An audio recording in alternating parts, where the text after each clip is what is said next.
Assalamu alaikum dear students, welcome to Pass Education System, largest online institute for anti-test preparations. Dear students, आज हम जिस university के बारे में डिटेल से डिस्कस करने जा रहे हैं वो कायद-ए-आज़म यूनिवर्सिटी। कायद-ए-आज़म यूनिवर्सिटी पाकिस्तान की टॉप रैंक्ड यूनिवर्सिटी है जिसको आप अपने एडमिशन के लिए टॉप प्रायोरिटी पे कंसीडर कर सकते हैं। आप इसकी रैंकिंग यहाँ पे देख सकते हैं। ये इस्लामाबाद में वाक़या यूनिवर्सिटी है, फेडरल गवर्नमेंट सेक्टर यूनिवर्सिटी है, जो कि बहुत अच्छी यूनिवर्सिटी है। इसकी आज हम लोग एडमिशन डिटेल्स, तमाम क्राइटेरियाज़, इसका एलिजिबिलिटी क्राइटेरिया, इसका मेरिट फार्मूला, इसके फ़ीस स्ट्रक्चर को डिस्कस करेंगे डिटेल से। इसके अलावा इसके एप्टीट्यूड टेस्ट के बारे में डिस्कस करेंगे। तो अपनी वीडियो को हम लोग बगैर देर किए स्टार्ट करते हैं। तो सबसे पहले अंडर ग्रेजुएट प्रोग्राम्स के लिए जो एडमिशन रिक्वायरमेंट है कि आपके कितने परसेंट मार्क्स एफएससी में होने चाहिए ताकि आपका एडमिशन कायद-ए-आज़म यूनिवर्सिटी में सिक्योर हो जाए। तो आपके एफएससी पार्ट 1 में एटलीस्ट 50% मार्क्स होने चाहिए फॉर अंडर ग्रेजुएट और बीएस मॉर्निंग और इवनिंग प्रोग्राम्स। अगर आप फार्म डी में यानी एफएससी प्री मेडिकल के साथ फार्म डी में अप्लाई करना चाहते हैं तो मेडिकल में आपके 60% मार्क्स होने चाहिए। एलएलबी कर रहे हैं तो आपके इंटरमीडिएट में ओवरऑल 50% मार्क्स होने चाहिए और लैट के टेस्ट में भी 50% मार्क्स होने चाहिए। यहाँ पे उन्होंने एज लिमिट भी दे दिया है, लेकिन ऑलमोस्ट मेजॉरिटी स्टूडेंट जो अंडर ग्रेड्स में अप्लाई कर रहे होते हैं वो इस एज लिमिट में आ जाते हैं। ये तमाम प्रोग्राम्स हैं जो कायद-ए-आज़म यूनिवर्सिटी ऑफ़र कर रही है। नेचुरल साइंसेज़ में ये chemistry, computer sciences, electronics, geophysics, IT, mathematics, physics, stats, इस तरह बायोलॉजिकल साइंसेज़ के भी ये सारे प्रोग्राम्स गिवन हैं, इस तरह सोशल साइंसेज़ के भी। अब इसका स्केड्यूल क्या है कि ये यूनिवर्सिटी मोस्टली अपने एडमिशन्स जो है मंथ ऑफ जून में ओपन करती है। इसके पूरे साल में एक दफ़ा एडमिशन ओपन होते हैं फ़ॉल सेमेस्टर्स के लिए। स्प्रिंग एडमिशन्स ऑफ़र नहीं करती और फ़ॉल में ही ये मॉर्निंग में भी अप्लाई करने के लिए एडमिशन स्टार्ट करते हैं और सेल्फ सपोर्ट पे भी। सेल्फ सपोर्ट का मतलब अगर आप लोग नहीं जानते तो मैं आपको बता देती हूँ। इसका मतलब होता है कि आप एक तरह से गवर्नमेंट यूनिवर्सिटी में ही प्राइवेट यूनिवर्सिटी की तरह की फ़ी दे के पढ़े होते हैं। सेल्फ सपोर्ट में आपको कोई स्कॉलरशिप अपॉर्चुनिटी नहीं मिलती, किसी तरह की गवर्नमेंट की तरफ से दी गई किसी भी तरह की स्कीम या किसी भी तरह की अपॉर्चुनिटी मिलने के जो चांसेस हैं वो सेल्फ सपोर्ट में कम होते हैं, क्योंकि आप एक तरह से प्राइवेट पढ़ रहे होते हैं। तो जो मॉर्निंग है उसके अंदर आपके पास ब्राइट चांसेस होते हैं। सेल्फ सपोर्ट में आपके पास मेरिट क्राइटेरिया कम हो जाता है, आपकी मेरिट फार्मूला कम हो जाता है, लेकिन आपकी फ़ी ज़्यादा होती है। लेकिन मॉर्निंग में ओपन मेरिट होता है, उसका मेरिट हाई होता है, लेकिन फ़ी जो होती है वो नॉर्मल होती है। इसके साथ अब नेक्स्ट हम लोग देखते हैं कि इसका मेरिट फार्मूला क्या है। अभी हम मेरिट कैलकुलेटर पे आते हैं तो यहाँ पे आप अपने मार्क्स डाल के मैट्रिक के और एफएससी पार्ट 1 के डाल के यहाँ पे आपका एग्रीगेट आ सकता है। अब यहाँ पे इन्होंने क्लियरली एक्सप्लेन किया हुआ है कि merit shall be determined on the basis of academic record and performance in the written test. इन्होंने अपनी पॉलिसी में ये साफ वाज़ेह लिखा है कि इनका एडमिशन टेस्ट अगर इनके डिपार्टमेंट्स के चेयरमैन लेना चाहते हैं तो वो ले सकते हैं, लेकिन आपका जो मेरिट बनेगा, एग्रीगेट बनेगा, उसके अंदर टेस्ट की कोई परसेंटेज नहीं होगी। टेस्ट जस्ट एक पास होगा कि आपको जो शो करेगा कि आपका एडमिशन हो गया या नहीं। आपने अगर एंट्री टेस्ट क्लियर कर लिया, it means you are considered for the admission. अगर आपने टेस्ट क्लियर नहीं किया तो यू आर डिस्क्वालिफाइड। लेकिन जो आपका एग्रीगेट बनेगा, एग्रीगेट की बेसिस पे जो जिस प्रोग्राम में आप अप्लाई कर सकते हैं वो आपका इंटर और मैट्रिक के परसेंटेजेस की बेसिस पे बनेगा, जिसके अकॉर्डिंग जो 30% वेटेज है वो मैट्रिक की है और 70% वेटेज जो है वो इंटरमीडिएट पार्ट 1 की है। यहाँ पे उन्होंने फार्मूला भी बताया हुआ कैलकुलेट करने का। ये मैंने आपको कल भी एक वीडियो में एग्रीगेट कैलकुलेट करने का तरीका बताया था कि ऑब्टेन्ड मार्क्स को डिवाइड टोटल मार्क्स से कर देते हैं और मल्टीप्लाई कर देते हैं उस परसेंटेज से जो मेरिट फार्मूला में गिवन है। यानी अगर 30% यहाँ पे गिवन है तो आप यहाँ इसको मल्टीप्लाई 30 से करेंगे। इसी तरह इंटर की 70% चाहिए तो उधर मल्टीप्लाई 70 से कर देंगे, तो इससे दोनों को टोटल करके आपका एग्रीगेट आ जाता है। यहाँ पे मैं आपको एक दफ़ा कैलकुलेट करके दिखा देती हूँ। फॉर एग्जाम्पल 1095 मार्क्स आते हैं हमारे मैट्रिक में और टोटल मार्क्स मैट्रिक के हैं 1100 और एफएससी में मार्क्स आते हैं 487 और एफएससी के टोटल मार्क्स प्री इंजीनियरिंग के लिए 570 हैं। तो हमारा एग्रीगेट यहाँ पे निकल के आ गया जो कि 89.6067। ठीक है, इस तरह से आप अपना मेरिट कैलकुलेट कर सकते हैं। मैंने आपको मेरिट कैलकुलेट करने का मैनुअली भी और ऑटोमेटिकली भी तरीका बता दिया। अब इसके बाद हम चलते हैं इसके फीस स्ट्रक्चर के लिए for BS programs. Fees structure यहाँ पे इन्होंने कैटेगरी बनाई हुई है, कुछ प्रोग्राम्स इधर दिए हुए हैं और कुछ इधर दिए हुए हैं। इसके प्रोग्राम्स के लिए जो फ़ी पे करने का एक तरीका है वो इन्होंने कुछ इस तरह से एक्सप्लेन किया हुआ है कि कैटेगरी ए मतलब कि जब आपका एडमिशन हो रहा होगा उस वक़्त जो आपने फ़ी देनी है वो होगी आपकी 30,000। ये कुछ वो उन्होंने गिवन दिया हुआ है कि ये इन प्रोग्राम्स के अलावा। तो इसकी फ़ी जो है 30,000 होगी। ये इन्होंने 2024 का, क्योंकि अभी इसके एडमिशन्स ओपन नहीं हुए हैं तो अभी तक इनकी वेबसाइट अपडेट नहीं हुई है 2025 के अकॉर्डिंग। लास्ट ईयर के अकॉर्डिंग इनकी फ़ी जो थी फॉर कैटेगरी ए यानी कि eight the time of admission जो आप फ़ी पे करेंगे वो है 30,000। फ़ॉल रेगुलर के लिए भी और इवनिंग के लिए भी ऑलमोस्ट इतनी है। कैटेगरी बी वो फ़ी है जो आपने पर सेमेस्टर पे करनी है। मतलब कि अगर आप का फर्स्ट सेमेस्टर में 30,000 आपकी फ़ी एडमिशन की है ना, तो जब आपका फर्स्ट सेमेस्टर स्टार्ट होगा तो उसकी फ़ी जो होगी वो होगी 56,355। तो इन कैटेगरीज की जो यहाँ पे इन्होंने एक्सप्लेन की हुई है ए के अंदर, तो इसके हिसाब से जो इसका टोटल मतलब फर्स्ट सेमेस्टर में आपकी एडमिशन प्लस आपकी पर सेमेस्टर फ़ी होगी, यानी फर्स्ट सेमेस्टर की फ़ी होगी, वो मिला के आपका ऑलमोस्ट रेगुलर के लिए 86,000 बन जाता है और इवनिंग के लिए 150,000 और 153,000 और 152,000। इस तरह से कैटेगरी 1 ए और कैटेगरी 2 ऐड होके पर सेमेस्टर। फिर इस तरह जब आपका सेकंड सेमेस्टर की फ़ी आएगी तो वो ओनली 56,355 आएगी। इसका मतलब कुछ ये है, यानी फर्स्ट सेमेस्टर में आपकी ऑब्वियसली एडमिशन फ़ी भी होती है और फर्स्ट सेमेस्टर फ़ी भी होती है, तो वो दोनों ऐड करके टोटल ये बन जाती है। लेकिन वो लेते हैं आपसे इंस्टॉलमेंट्स पे हैं, पहले आपसे एडमिशन फ़ी लेते हैं फिर आपसे सेमेस्टर फ़ी लेते हैं। कैटेगरी सी जो है ये वन टाइम पेमेंट होती है, ये एडमिशन प्रोसेस के लिए। ये इसके अंदर डिफरेंट कैटेगरीज आती हैं एडमिशन के लिए टाइम पे, इसमें से बहुत कम I guess admission processing fee बस इतनी जो होगी यही आपसे ली जाएगी, बाकी तो अंडर ग्रेजुएट के एडमिशन के लिए नहीं है, एटलीस्ट ये आपके कंसर्न की नहीं है। यहाँ पे उन्होंने वहाँ पे डेट लगाई होगी, डेट मेंशन कर देंगे जब उनके नए एडमिशन्स ओपन होंगे।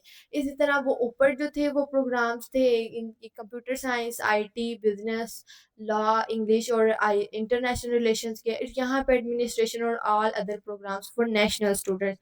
यहाँ पे इन्होंने अपनी फ़ी एक्सप्लेन की हुई है at the time of admission 29,000। इस तरह कैटेगरी ए प्लस बी को मिला के 83,000 ऑलमोस्ट इनके यहाँ पे भी बन जाते हैं। फॉरेन स्टूडेंट्स के लिए ये है फ़ी, ये तो आपके कंसर्न की नहीं है। उसके बाद हम लोग देखते हैं कि admission on the basis of regular and self finance. इसके अंदर admission on regular basis shall be granted strictly on merit. मैंने आपको पहले बताया जो रेगुलर एडमिशन होता है उसमें आपका मेरिट स्ट्रिक्टली फॉलो किया जाता है। मेरिट बहुत ज़्यादा होता है और फ़ी जो होती है वो नॉर्मल होती है, लेकिन और इसकी बेसिस पे सीट्स भी लिमिटेड होती हैं, क्योंकि यहाँ पे self finance will be filled on self finance basis in all the above mentioned subject only on merit irrespective of provincial or regional quota. ठीक है, और मेरिट को उन्होंने देखना है HSSC marks without giving any credit to scores in entry test. मैंने आपको पहले बताया कि इन्होंने एंट्री टेस्ट लेना है लेकिन वो आपके मेरिट के अंदर कैलकुलेट बिल्कुल नहीं करेंगे। ये इन्होंने वाज़ेह लिखा हुआ है अपने कि एंट्री टेस्ट जस्ट एक पास है, एक तरह से आपका कार्ड है कि आपको एडमिशन हो गया है, ये इस चीज़ का प्रूव है बस। Admission of self-finance will be granted strictly on merit. Students of undergrads evening program will not be shifted to morning programs of the university under any circumstances. इसका भी वही मेरिट क्राइटेरिया होगा, 30% मार्क्स मैट्रिक के और 70% marks जो हैं वो HSSC के। इसके बाद यहाँ पे रिजर्व सीट्स जो होती हैं यानी कि कुछ सीट्स होती हैं वो उनके लिए उन्होंने सीट्स रिजर्व्ड की होती हैं। उसके अंदर यहाँ पे आर्मी के चिल्ड्रंस के लिए children of army personnel seats will be field only on nomination of GHQ। ये उनके हेडक्वार्टर्स होते होंगे आर्मी के। उसकी एक वन सीट हर डिपार्टमेंट में एक सीट होगी। डिसेबल्ड पर्सन के लिए एक सीट एक डिपार्टमेंट। माइनॉरिटी बेसिस पे भी एक seat in each department. Sports base पे 2% seats of admitted students in the university with maximum of one in a department. यानी कि हर डिपार्टमेंट में एक स्टूडेंट जो होगा ना वो उसको एडमिट करेंगे स्पोर्ट्स बेस पे। इसी तरह चिल्ड्रन ऑफ एडवोकेट्स की 5% सीट्स होंगी। रजिस्टर्ड फार्मासिस्ट के जो बच्चे होंगे उनके 5%। इस तरह से यहाँ पे जो सब हैं ये गिवन है नंबर ऑफ सीट्स या परसेंटेजेस गिवन है, इसके अकॉर्डिंगली आप देख सकते हैं। एलोकेशन ऑफ सीट्स जो है वो यहाँ पे है। एलोकेशन ऑफ सीट्स और maximum number of student in class would be decided determined by the department school center और institute after assessing the availability of faculty facilities of space and equipments and economic implications. यानी ये department ही decide करेगा कि कितने number of student maximum एक क्लास में आएंगे। 50% स्टूडेंट्स जो होंगे वो मेरिट बेस्ड पे होंगे और प्रोविजनल कोटा की बेस पे होंगे। और 50% जो होंगे उसके अंदर सेल्फ फाइनेंस स्कीम के अकॉर्डिंग होंगे। लेकिन उसके अंदर वो ये नहीं देखेंगे कि प्रोविजनल या रीजनल कोटा नहीं देखेंगे। 50% सीट्स इसकी बेसिस पे फिल करेंगे। जो स्टूडेंट्स रिजल्ट अवेटिंग है उनकी भी सीट्स ये लोग फिल करवाएंगे। If any seat reserved for regional quota remains unfilled due to non-availability of eligible candidate after displaying the third merit list with the recommendation or approval of core admission committee on the behalf of vice chancellor, be transferred to the merit quota in the fourth merit list। अगर वो कहते हैं कि third merit list लग गया फिर भी उसके अंदर अवेलेबल है सीट्स, फिर भी अगर अवेलेबल सीट्स हैं तो merit quota fourth merit list तक चला जाएगा। If any seat reserve for special quota remains vacant it will be filled through self finance scheme. तो जो अगर स्पेशल कोटा में अगर कोई सीट फ्री रह जाएगी तो जो सेल्फ बेस्ड स्टूडेंट्स होंगे उनके लिए वो फिल हो जाएगी। इवनिंग के लिए जो प्रोग्राम्स ऑफर किए जाएंगे वो ओनली सेल्फ फाइनेंस बेसिस पे होंगे। इसके अब मैंने एलोकेशन आपको सीट्स की अभी बता दिया। अब इसके बाद एप्टीट्यूड टेस्ट को देख लेते हैं। इनके एप्टीट्यूड टेस्ट क्या होंगे। एडमिशन एंट्री और aptitude test if mandatory will be conducted by the concern department institute school और center under the supervision of chairman admission committee with assistance of admission section of university. अगर उन्होंने लेना हुआ तो वो अगर उनको ज़रूरी लगा तो वो कंडक्ट करवाएंगे। जो भी रिस्पेक्टिव डिपार्टमेंट होगा वो टेस्ट कंडक्ट करवा लेगा। यानी मैंडेटरी नहीं है कि वो करवाएंगे, अगर उनको लगेगा कि ज़रूरी है तो वो करवा लेंगे। The applicants will require to pass the requisite entry test with at least 40% marks. The test, however, is only for shortlisting candidates and its score will not be counted to determine the merit। यानी कि dear students आप देख सकते हैं कि इधर उन्होंने मैंने आपसे पहले भी कहा कि ये लोग अपने एंट्री टेस्ट की बेस पे आपका एग्रीगेट नहीं बनाएंगे। आपको बस टेस्ट को 40% मार्क्स के साथ पास करना है so that you can be short listed for the admission. Only those who pass the entry test will be considered for the admission which will be determined purely on merit basis without giving any credit to the test score. वो आपका test score का कोई credit आपके merit में नहीं डालेंगे। आपका अपने मैट्रिक और FSC की बेस पे जो मेरिट बनता होगा ना उसकी बेसिस पे उन्होंने आपको एडमिशन देना है। Applicants appearing in the entry test shall be required to bring original CNIC and admission form receipt for identification. ये आपको पता है एंट्री टेस्ट के लिए साथ आपके CNIC और आपको अपनी वो एडमिट कार्ड लेके जाना पड़ता है। नो सेपरेट कॉल लेटर और phone call shall be made to candidates for entry test selection और joining. All such information will be available on Quaid-e-Azam university website और फेसबुक। यानी कि ये लोग आपको कोई भी मैसेज वगैरह या कॉल लेटर या ऑफर लेटर नहीं देंगे। इसके अलावा यहाँ पे सैम्पल पेपर्स भी यहाँ पे इनके पड़े हुए हैं। ये कंप्यूटर साइंस के लिए BS कंप्यूटर साइंस के लिए बायोकेमिस्ट्री के लिए आप देख सकते हैं इसको। ये आप इनका एंट्री टेस्ट देख सकते हैं कि यहाँ पर इन्होंने लिखा हुआ है। लेकिन इसके क्राइटेरिया को हम थोड़ा पढ़ लेते हैं कि number of section, number of question in each section and number of possible answer for each question can very. Each correct answer will carry 2 marks and half marks will be deducted for each incorrect answer. यानी कि negative marking होती है. अगर आपका एक MCQs ठीक होगा तो आपको 2 नंबर मिलेंगे, अगर आपका एक गलत होगा तो आपके 1.5 नंबर कटे जाएंगे. आपको ब्लू और black ink pen ink use करने के लिए अलाउ किया जाएगा, और कैलकुलेटर्स और लेड पेंसिल्स बिल्कुल नहीं अलाउ. यहाँ पे लिखा हुआ है, इनके सैम्पल पेपर पे लिखा हुआ है. इनके सैम्पल पेपर, इसका मतलब है कि कंप्यूटर बेस्ड टेस्ट नहीं है, ये पेपर बेस्ड टेस्ट है. आप इसको इसी तरह से फिल करेंगे बबल्स वगैरह. तो ये इनका टेस्ट है. ये क्वांटिटेटिव है, ये ज्योमेट्री है, ये कॉम्प्रिहेंशन एंड एनालिटिकल रीजनिंग है. इसकी आंसर शीट्स भी यहाँ पे गिवन है.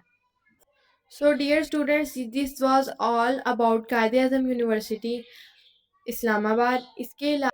इसके अलावा डियर स्टूडेंट्स, अगर आप हमारे बैच को ज्वाइन करना चाहते हैं तो आप हमारे इस कॉन्टैक्ट नंबर पर डिटेल्स, इस बैच की डिटेल्स दे सकते हैं. 0304066600 पर कॉन्टैक्ट करके आप हमारे बैच की डिटेल्स दे सकते हैं. इस बैच में हम NUST, NET 4, FAST, UET, PU, GK, इसके अलावा प्यास राउंड 3 के लिए प्रिपेयर करेंगे. इसके अलावा बोर्ड की प्रिपरेशन भी पैरेलल करवाई जाएंगी. इसके अलावा NTS नेट 5 की भी प्रिपरेशन चल रही है. तो अगर आप पाकिस्तान की टॉप यूनिवर्सिटीज़ जो अभी आने वाले टाइम में अपने एडमिशन्स ओपन कर रही हैं, उनके टेस्ट होने वाले हैं नेक्स्ट मंथ में या इसे नेक्स्ट मंथ में, तो उसके लिए आपको इस बैच में प्रिपेयर कराया जाएगा. तो अगर आप भी बोर्ड की प्रिपरेशन के साथ एंटी टेस्ट को भी प्रिपेयर करना चाहते हैं तो आप हमारे बैच को ज़रूर ज्वाइन करें. हमारे पास लिमिटेड सीट्स अवेलेबल हैं. अपना बहुत सारा ख्याल रखिएगा, दुआओं में याद रखिएगा. अल्लाह हाफिज़.